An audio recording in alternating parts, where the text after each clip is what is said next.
Guys, finally, medyo marami na yung stocks natin sa peelers. We have mango peelers and my favorite, banana peelers. Guys, di maghinungol, tagay po din yung chance ang uban nga maka-check out. Basin ka, usahon na rin yung check out tanan, gikapoy ra mo kong pangitaan eh.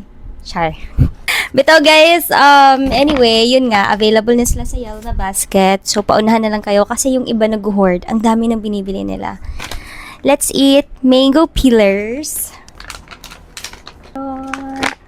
And meron pa pala tayong konting orange, pero konti na lang. Ipipeel mo lang siya.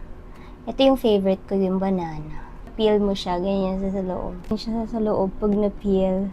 Taran! Parang siyang banana. Taran!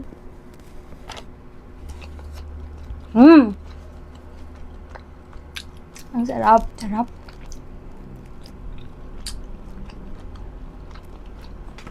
Available sa Yellow na Basket. Bye!